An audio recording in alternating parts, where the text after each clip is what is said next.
সংস্কার ছাড়া তো আমাদের গতি নাই।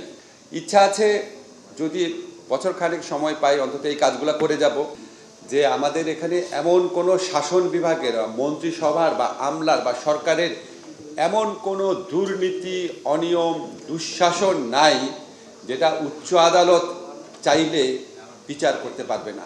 সবই পারবে। উচ্চ আদালতের হাতে অসীম ক্ষমতা দেওয়া হয়েছে বাংলাদেশে। ফান্ডামেন্টাল রাইটস প্রয়োগ তো বটে, আর্টিকেল 102 এর আন্ডারে নন ফান্ডামেন্টাল রাইটস ইস্যুতেও তাদের অনেক প্রতিকার দেওয়ার স্কোপ আছে। আপিলের ডিভিশনকে কমপ্লিট জাস্টিসের নামে বহু কিছু করার সুযোগ দেওয়া হয়েছে, কিন্তু আমরা আশ্চর্যের সাথে এবং বেদনার সাথে দেখেছি উচ্চ আদালতের এই ক্ষমতা ব্যবহার করা হয়েছে শেখ হাসিনার ফ্যাসিস্ট শাসনামলকে শক্তিশালী করার জন্য, ওই নির্যাতন যন্ত্রকে আরও নির্মম করার জন্য, সাধারণ মানুষের অধিকার হরণ করার জন্য। আমরা এমন আশ্চর্য ঘটনাও দেখেছি যে হাইকোর্ট জামিন দিয়ে দিয়েছে, তারপর আপিলের ডিভিশন, আপনারা যে খাদিজাতুল কুবরার কথা আপনাদের মনে আছে, 17 বছরের মেয়ে, আপিলের ডিভিশন দিনের পর দিন জামিন ঝুলিয়ে রেখে সেজন্য কমপক্ষে 1 বছর, আরও বেশি দিন ছিল তাদের, না 17 মাসের মতো, মানে কোনো রকম মানে দোষী সাব্যস্ত হওয়া ছাড়াই জেলখানায় রাখা নিশ্চিত করার ভূমিকা রেখেছিল আপিলের ডিভিশন।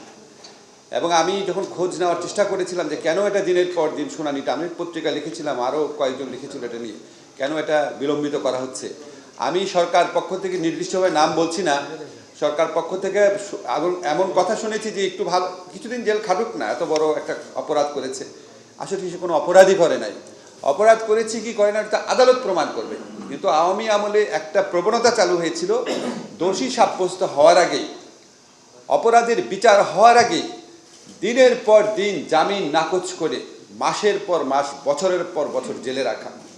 এবং আপনারা দেখেছিলেন মুশতাকের মৃত্যু হয়েছিল ডিজিটাল সিকিউরিটি এক মামলার এক আসামি, কি নির্মম, কি করুণভাবে তার মৃত্যু হয়েছিল।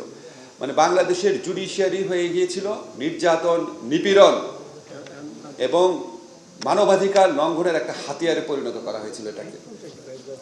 আমি একজন খুব সাধারণ মানুষ মনে করি নিজেকে, আমি সবসময় বলতাম দেশে যদি সুষ্ঠু নির্বাচন হয় তাহলে বিচার বিভাগ কখনো এত নির্মম, এত নিপীড়কে পরিণত হতে পারে না।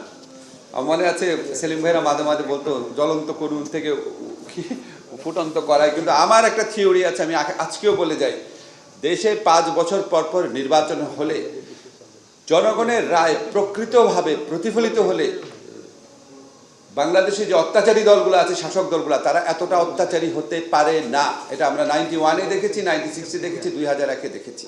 যখন নির্বাচন বলেই কিছু না থাকে, আমার তো কারো কাছে জবাব দিতে হয় না, ইচ্ছা মতো নির্যাতন শুরু হয় তখন।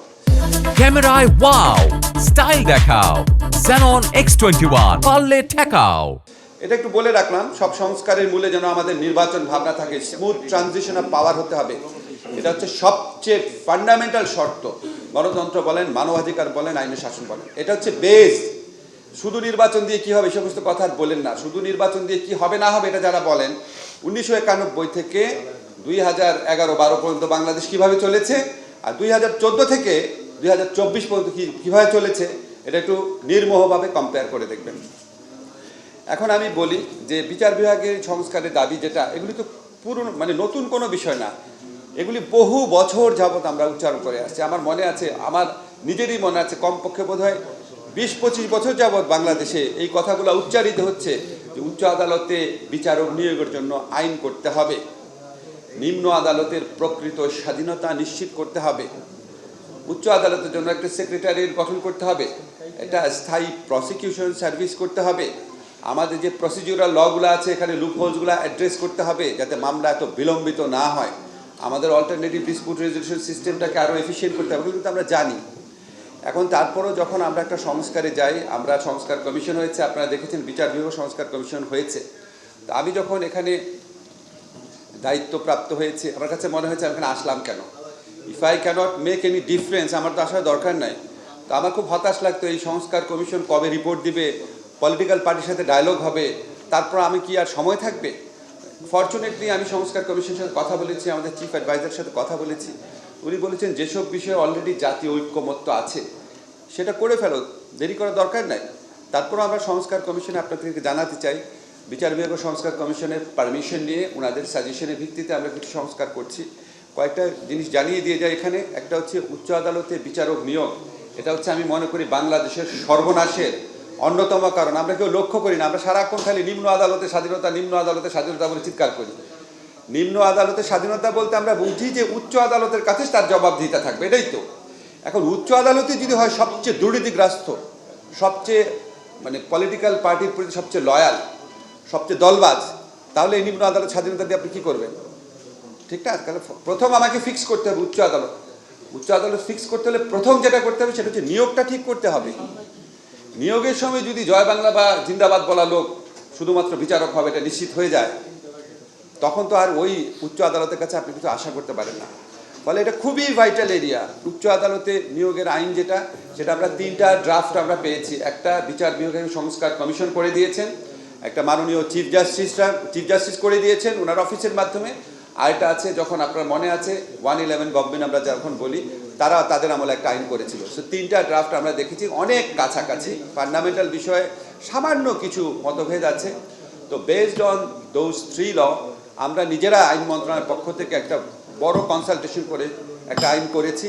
এই শনিবার ইচ্ছা আছে আপনারা যারা আইনবিদ আছেন, রাজনীতিবিদদের মধ্যে যাদের আইন সংশ্লিষ্টতা আছে, আমি শামীম পাটোয়ারিকে ডাকলে জাতীয় পার্টির ভিউটা আমরা পাবো। ঠিক আছে, এরকম একটা মানে দলকে রিপ্রেজেন্ট করেন বা দলকে রিপ্রেজেন্ট করা ছাড়াও সারাকে আমরা যদি ডাকি আমরা লিগাল এক্সপার্টদের মতামত পাবো, বোরহান ভাইকে ডাকলে আমরা একাডেমিশিয়ানের মতামত পাবো। আমরা একটা ব্রড বেসড কনসালটেশন করবো এই শনিবারে ইনশাআল্লাহ, যত দ্রুত সম্ভব এই আইনটা করব। আমরা যদি এই আইনটা করে 30-40টা ভালো বিচারপতি নিয়োগ দিয়ে যাই উচ্চ আদালতে, অন্তত মানুষ তো 20-25 বছর 30-40 জন ভালো বিচারপতির সেবাটা পাবে, অন্তত এইটুক তো হবে। সেকেন্ড, আমাদের যে টার্গেট আছে বা ইচ্ছা আছে সেটা হচ্ছে উচ্চ আদালতের যে আলাদা একটা সেক্রেটারিয়েট দরকার। কেউ কেউ বলে সেক্রেটারিয়েট দরকার, নাকি উচ্চ আদালতে একটা মানে সচিবালয় নামকরণের মাধ্যমে দরকার, নাকি রেজিস্ট্রার জেনারেল অফিসকে সম্পূর্ণ ইন্ডিপেন্ডেন্ট করা দরকার। এটা একটু ডিবেট আছে।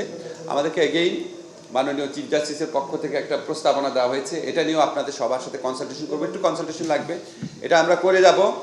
ইচ্ছা আছে এটা 3 মাসের মধ্যে করব। প্রথম যেটা বললাম সেটা 1 মাসের মধ্যে করব। আরেকটা হচ্ছে আমাদের যে স্থায়ী প্রসিকিউশন সার্ভিস, একটু আগে আমাকে সরওয়ার বলছিল বাংলাদেশে এমন একটা সিস্টেম, আপনি দলবাজ না হলে অ্যাটর্নি জেনারেল অফিস হোক আর পাবলিক প্রসিকিউশন সার্ভিসে হোক, সেখানে আইনজীবী হিসেবে নিয়োগ পাওয়ার সুযোগ খুবই কম। তো আমরা এটা চাই, এটার সলিউশনটা হচ্ছে স্থায়ী প্রসিকিউশন সার্ভিস। এটা নিয়েও আমাদের এই দেশে বহু বছরের ঐক্যমত আছে। এটা করার চেষ্টাও করা হয়েছিল 111 আমলে, পরে এসে আওয়ামী লীগ গভর্নমেন্ট এই প্রচেষ্টাটা বাদ দিয়ে দিয়েছে। এটা করব, এটা হয়তো 6 মাস লাগবে। আর তারপর আমাদের কিছু প্রসিডিউরাল লুপহোলস আছে, এটা বড় বড় আইনজীবীরা জানেন, এটাও করার ইচ্ছা আছে। তারপর আমাদের যে রুলসগুলার আছে এটা কোডিফিকেশন নাই। তারপর আমাদের বোরহান ভাই বলেন যে আমাদের আইনগুলোর মধ্যে অনেক ভুল আছে, এগুলি কারেকশন করব।